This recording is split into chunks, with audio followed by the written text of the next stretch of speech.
Chers élèves, soyez les bienvenus dans votre chaîne PhysicWay. On va consacrer cette vidéo à la résolution d'un exercice de mécanique de l'examen national de physique-chimie des sciences de la branche des sciences expérimentales, option sciences physiques, la session normale de 2008. Le lien de l'énoncé de l'exercice est indiqué au-dessous de la vidéo, juste dans la description du contenu de la vidéo, au-dessous. Énoncé. Les hélicoptères sont utilisés pour transporter les aides humanitaires aux zones sinistrées non accessibles par voie terrestre. Un hélicoptère se déplace à une altitude constante grand H de la surface de la Terre avec une vitesse de vecteur V0 horizontale et constant. Il fait tomber une caisse de nourriture de centre d'inertie G qui touchera le sol au point T. On étudie le mouvement de G dans un repère terrestre orthonormé OIJ, considéré galiléen. On donne l'intensité de l'accélération de pesanteur, 10 mètres par seconde carré. L'altitude de l'hélicoptère grand H égale 405 mètres. On néglige les dimensions de la caisse. 1. Étude de la chute libre. On néglige l'action de l'air sur la caisse. À l'instant T0 égale à 0, la caisse quitte l'hélicoptère à partir du point A d'abscisse XA égale à 450 mètres et d'ordonnée YA égale 0, avec une vitesse initiale de vecteur horizontal V0 et de valeur V0 égale à 50 mètres par seconde. 1.1.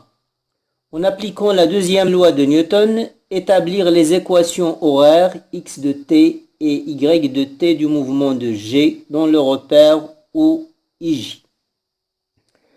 Pour répondre à la question, on doit d'abord commencer par faire le bilan des forces. Donc, 1, 1, on indique d'abord le système étudié.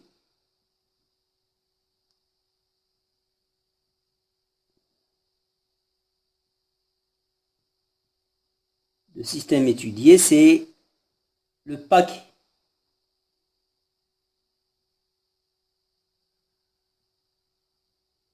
Bilan des forces.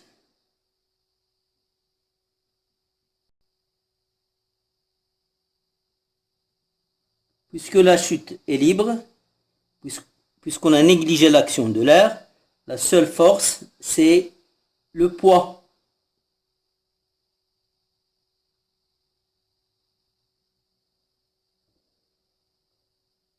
On applique la deuxième loi de Newton dans le référentiel considéré galiléen.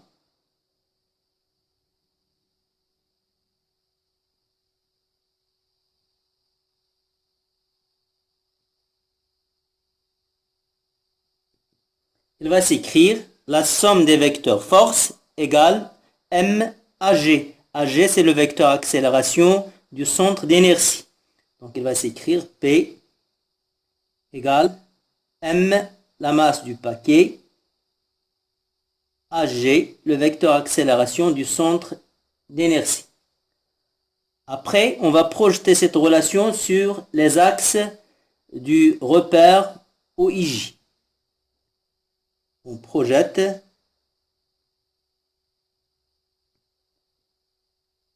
sur les axes du repère OIJ.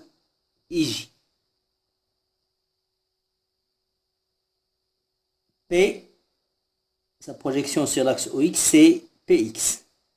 A, sa projection, c'est AX. Même chose pour l'axe OJ. M, PY égale à M AY. Implique. Remarquons que P, le vecteur P, elle est perpendiculaire à l'axe OX, puisque l'axe OX est horizontal. Donc Px, ça sera 0, égal à M AX. Le vecteur P, il a la même direction que l'axe OJ, ainsi que le même sens. Donc sa projection, ça sera sa norme. Donc j'aurai P égale à M à Y. Or, P c'est quoi? P c'est MG. Donc ça veut dire que 0. M est différent de 0, donc AX est égal à 0. P c'est quoi? C'est M. G égale à M à Y. Donc finalement, j'aurai AX égale à 0 et AY égale à G. Or, on sait que AX c'est quoi? AX c'est la dérivée de l'abscisse du vecteur vitesse. Donc ça veut dire que Vx point est égal à 0. Et Vy point est égal à 0. La dérivée de Vx est nulle. Ça veut dire que Vx ne varie pas avec le temps. Ça veut dire que Vx garde la valeur qu'il avait à l'instant t égale 0. V0 x. Ici, Vy point, pardon, est égal à G. Donc, Vy point est égal à G.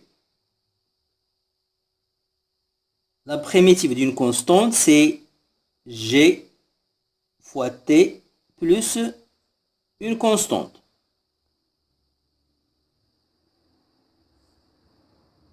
Or, à T égale à 0, on a Vy, on va la noter V0Y. Si je remplace ici, j'aurai T égale à 0. Là, j'aurai V0Y. Donc, la constante C est égale à V0Y. Donc, j'aurai Vx de T, elle est constante, elle est égale à V0x.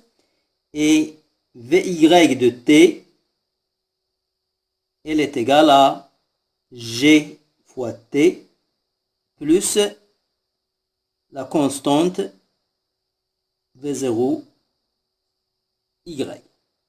Donc là, ce sont les équations de la vitesse. Mais nous, on cherche les équations horaires. Or, Vx, c'est quoi d'après notre cours? Vx, c'est la dérivée de x. Donc, ça veut dire que x point de t est égal à V0x. Et que y point de t est égal à gt plus V0y. La dérivée de x est une constante V0x. Donc, x de t est égal à la constante fois t. V0x t plus une constante qu'on va appeler C1. Y point de t, elle est égale à gt plus V0y. C'est une fonction affine. Sa primitive, y de t, c'est la primitive de gt, c'est 1 demi gt carré. Et la primitive de V0y, c'est V0y fois t. Bien sûr, plus une constante C2. Or, à t égale à 0, on a x0 égale v0x fois 0 plus C1. Donc la constante C1, ce n'est rien d'autre que x0. Et on a y0, c'est 1 demi g fois 0 plus v0y fois 0 plus C2. Donc, la constante C1, ce n'est rien d'autre que x0. Et la constante C2, c'est y0. Donc, j'aurai x de t égale v0x t plus x0. Et y de t, c'est 1 demi gt carré plus v0 y t plus y0. Maintenant, il faut chercher les expressions de v0x et de x0, de v0y et de y0.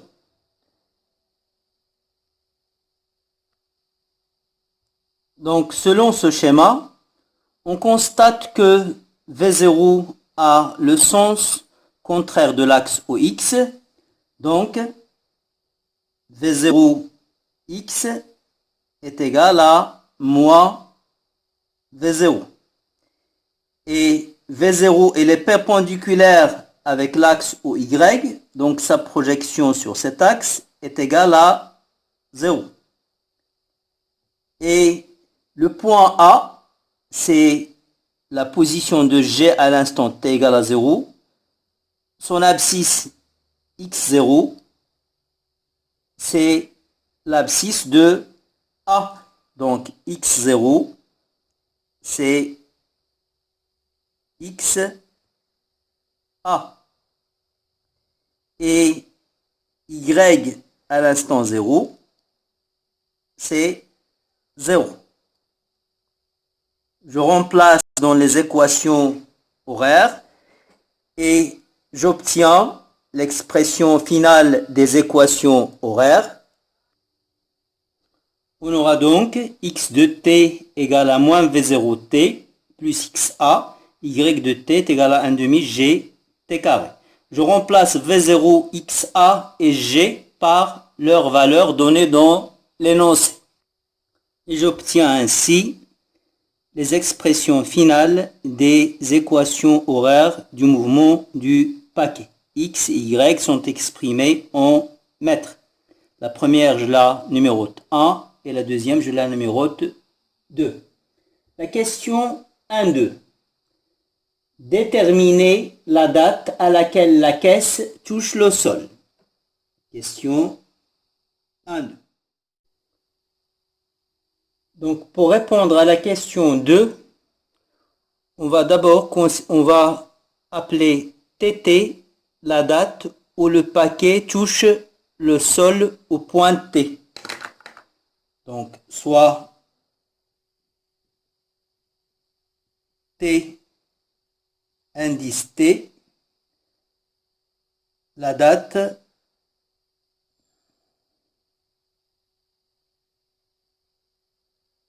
où le paquet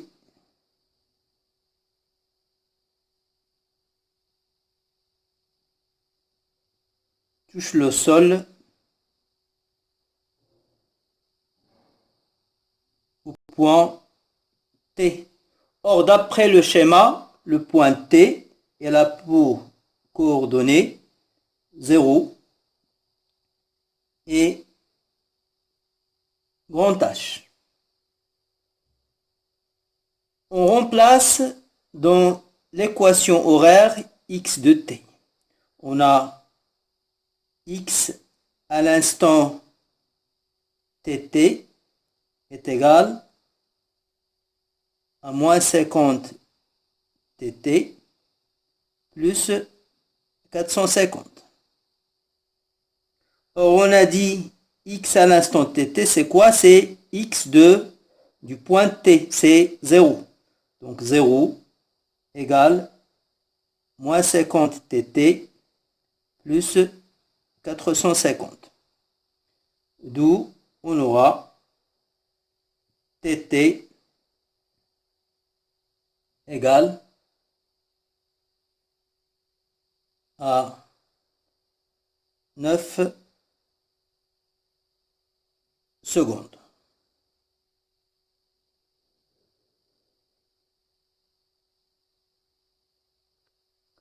La question 1.3. Établir l'équation de la trajectoire de G. Pour établir l'équation de la trajectoire, il faut éliminer le temps entre les deux équations horaires. En exploitant l'équation A, on peut tirer l'expression de t. Donc l'équation A implique 50t égale 450 moins x. Je fais passer le x de l'autre côté et moins 50t de l'autre côté. Implique t égale 450 moins x sur 50. Je remplace dans l'équation 2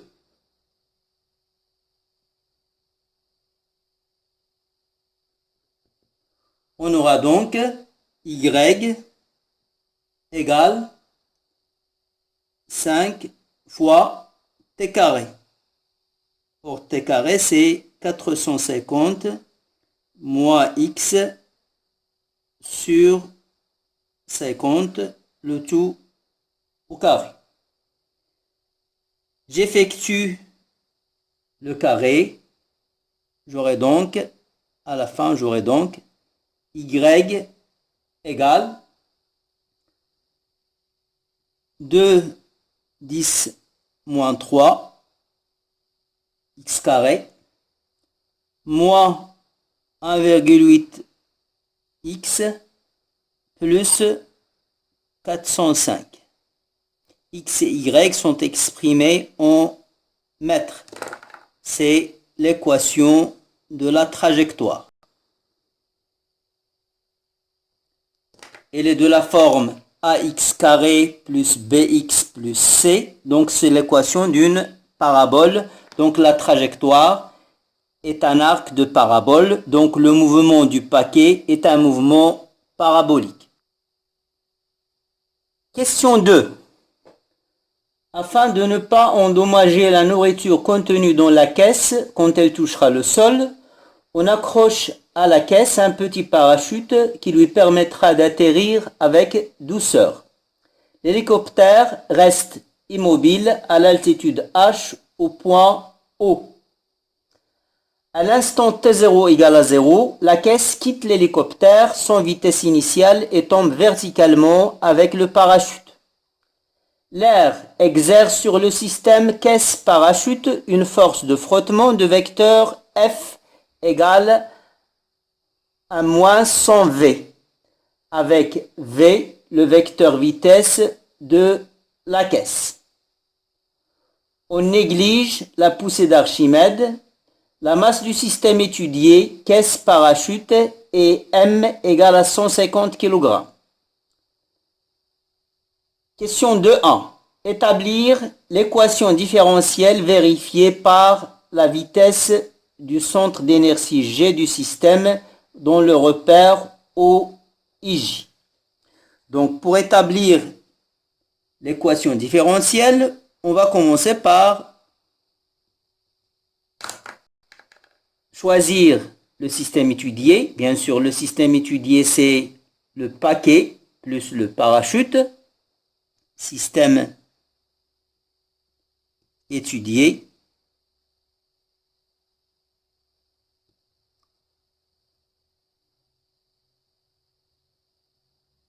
Paquet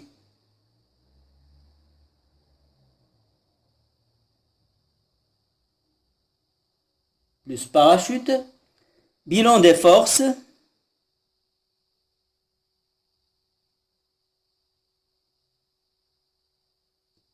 Le système est soumis à son poids P et à la force de frottement petit f. Je représente le système par un petit carré. Le système est soumis à son poids orienté vers le bas, vertical vers le bas. Et puisque le vecteur vitesse est vers le bas, donc la force de frottement sera vers le haut. J'écris la deuxième loi de Newton, donc deuxième loi de Newton, dont le référentiel terrestre supposé est considéré galiléen. Loi de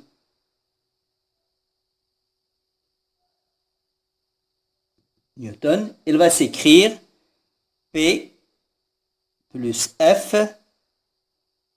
égale M à G. Après, je projette sur l'axe OY. Donc j'aurai PY plus FY égale MAY.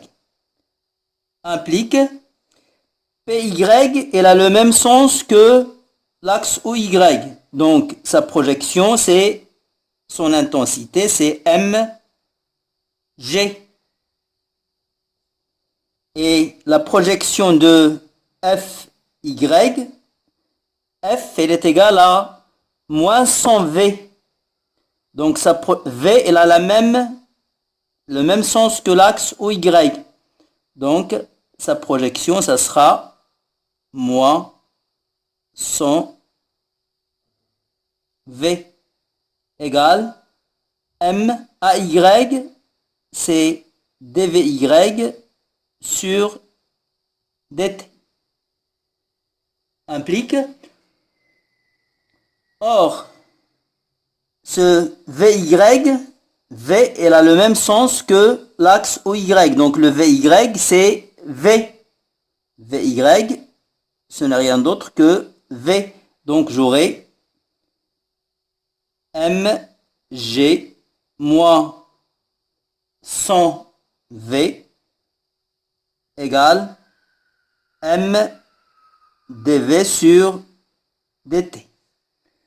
Je divise les deux membres de l'égalité par M. J'aurai donc G moins 100 sur petit m fois V égale AdV sur dt. Je remplace G et M par leur valeur. Et j'obtiens l'équation différentielle vérifiée par V. Question 2.2. Le graphe de la figure 2 représente les variations de la vitesse de G en fonction de T. Déterminez VL, la vitesse limite, et tau, le temps caractéristique de la chute. Donc, on constate que la vitesse augmente de 0 jusqu'à ce qu'elle atteigne une valeur limite. Là, elle est constante, elle ne varie plus. Donc ça, c'est la valeur, elle a atteint la valeur limite. Donc je projette sur l'axe des vitesses et là, j'ai la valeur limite. Donc en exploitant l'échelle que j'ai sur le document que vous avez sur le document PDF que vous devez télécharger à partir du lien indiqué au-dessous de la vidéo, VL, c'est 15 mètres par seconde.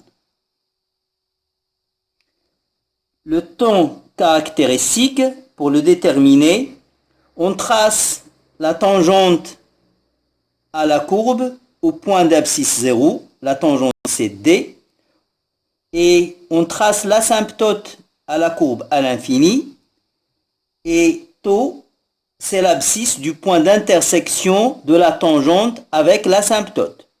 Donc je projette sur l'axe des temps